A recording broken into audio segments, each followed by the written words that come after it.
में रैली के बाद नवजोत सिंह सिद्धू पर खड़े हो रहे हैं कई बड़े सवाल। क्या नवजोत सिंह सिद्धू कांग्रेस छोड़कर एक नई पार्टी बनाने वाले हैं?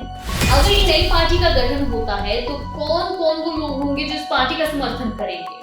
अगर ये पार्टी बनती है तो क्या ये अच्छे से काम कर पाएगी, चल भी पाएगी या नहीं? सवाल बहुत सारे खड़े होते हैं, आइए जानते हैं इनके जवाब।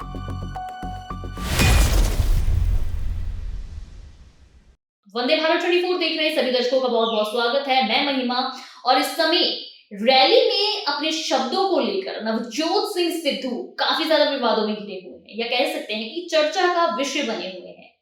हमने देखा है कि 2022 के इलेक्शंस के बाद कांग्रेस नवजोत सिंह सिद्धू को उतनी वैल्यू नहीं दे रही थी जितनी शायद वो डिजर्व करते हैं या फिर चाहते हैं। हमने देखा है कि पार्टी ने नवजोत सिंह सिद्धू को एक तरह से अलग कर दिया है, जिसके कारण शायद उन्हें भी लग रहा है कि उनकी वैल्यू काफी ज्यादा कम हो चुकी है। जिसको लेकर जब ये रैली निकाली गई, जो महराज में नवजोत सिंह सिद्धू की रैली थी, उसको लेकर हाईकमान ने पहले ही अपनी पार्टी के सदस्यों को कह दिया था कि कांग्रेस का इस रैली से कोई लेना देना नहीं है, उनका शामिल होना इतना आवश्यक नहीं है। पहले ही ये कह देने के बाद लग रहा था कि नवजोत सिंह सिद्धू की ये जो रैली है इसमें शायद ही कोई शामिल होगा, लेकिन देखा गया कि रैली काफी ज्यादा सफल रही। रैली में सबने पार्टिसिपेट भी किया, सब शामिल भी हुए, लेकिन जो शामिल हुए सरपंच या फिर काउंसलर, क्या उनकी भूमिका इतनी आवश्यक थी जितनी आवश्यक हाईकमान के जो साथ वाले सदस्य थे उनकी थी? सवाल अब ये उठता है कि जिस तरह जीतेगा पंजाब टाइटल को नवजोत सिंह सिद्धू ने आगे रखा और साथ में कहा कि पंजाब ही अपना धरती पुत्र, यानी कि जो पंजाब के रिप्रेजेंटेटिव बनेंगे उन्हें चुनेगा। शायद इससे नवजोत सिंह सिद्धू का कहना था कि लोग अपने तरह से, अपनी सूझबूझ से एक प्रतिनिधि को चुनेंगे, जिसमें उन्होंने कांग्रेस को लेकर कोई भी प्रमोशन नहीं की। ये कह सकते हैं कि कांग्रेस का जो नाम है उसका उपयोग ही नहीं किया गया। जिसके बाद सवाल ये उठ रहा है कि नवजोत सिंह सिद्धू कहीं पार्टी का दामन तो नहीं छोड़ने वाले। हालांकि उन्होंने हमेशा कहा है कि वो कांग्रेस के वफादार सिपाही हैं, लेकिन जब उन्होंने अपनी स्पीच में ऐसे किसी शब्द का प्रयोग ही नहीं किया, उसके बाद काफी ज्यादा प्रश्न उठ रहे हैं।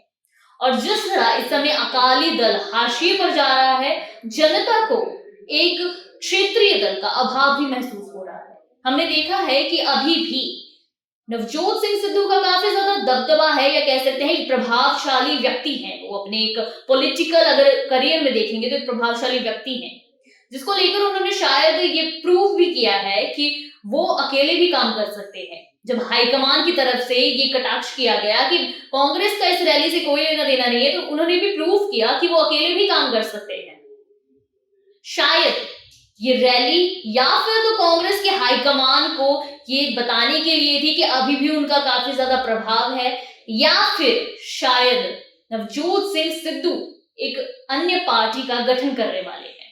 अगर एक क्षेत्रीय पार्टी का गठन किया जाता है तो उन्हें शायद अधिक से अधिक काम करना पड़ेगा, क्योंकि हमने देखा है कि पार्ट टाइम पॉलिटिशियन के रूप में नवजोत सिंह सिद्धू उभर कर आते हैं। पार्ट टाइम पॉलिटिशियन की जगह उन्हें फुल टाइम पॉलिटिशियन बनना पड़ेगा, पॉलिटिक्स में अपना रुतबा दिखाना पड़ेगा, साथ ही पार्टी का पूरा कार्यभार भी संभालना पड़ेगा। अब देखना यह होगा कि अगर ऐसी एक पार्टी का गठन किया जाता है तो कौन कौन से वो लोग होंगे जो इसका समर्थन करेंगे, कौन कौन से लोग हैं जो शामिल होंगे, और इस समय जो नवजोत सिंह सिद्धू का समर्थन कर रहे हैं उनकी क्या इस पार्टी में कोई भूमिका होगी भी या नहीं होगी। उससे भी ऊपर उठकर एक सवाल खड़ा ये होता है, अगर उनका ये दाव था हाईकमान को ये दिखाने के लिए कि अभी भी उनका काफी ज्यादा प्रभाव है लोगों में, तब तो कांग्रेस के लिए काफी अच्छी बात है। लेकिन अगर एक अलग पार्टी का गठन कर दिया जाता है, क्षेत्रीय पार्टी का गठन कर दिया जाता है, तो क्या ये पार्टी अच्छे से काम कर पाएगी या नहीं? ये पार्टी में कौन कौन लोग अपना समर्थन दिखाएंगे, कौन कौन लोग शामिल होंगे, ये भी देखना काफी ज्यादा दिलचस्प रहेगा। एक पॉलिटिकल मूव ये सामने आएगी। इससे भी ऊपर उठकर एक प्रश्न ये सामने आता है कि अगर आम आदमी पार्टी और कांग्रेस इनका गठजोड़ होने वाला हो तो सुखपाल सिंह खैरा, साथ ही देखा जाए तो कुंवर विजय प्रताप, ऐसे लोग किस प्रकार से देखेंगे इस गठजोड़ को? ये गठजोड़ सफल हो पाएगा या नहीं हो पाएगा? सवाल बहुत सारे खड़े होते हैं। फिलहाल के लिए देखते हैं कि नवजोत सिंह सिद्धू के इस स्पीच के बाद जो जो र्यूमर्स फैल रहे हैं या फिर जिन तथ्यों का अनुमान लगाया जा रहा है किस हद तक सच होने वाले हैं, क्या सचमुच नवजोत सिंह सिद्धू कांग्रेस छोड़कर एक नए दल का गठन करने वाले हैं या नहीं? ऐसी तमाम जानकारियों के लिए जुड़े रहिए वंदे भारत 24 के साथ। मैं महिमा, धन्यवाद।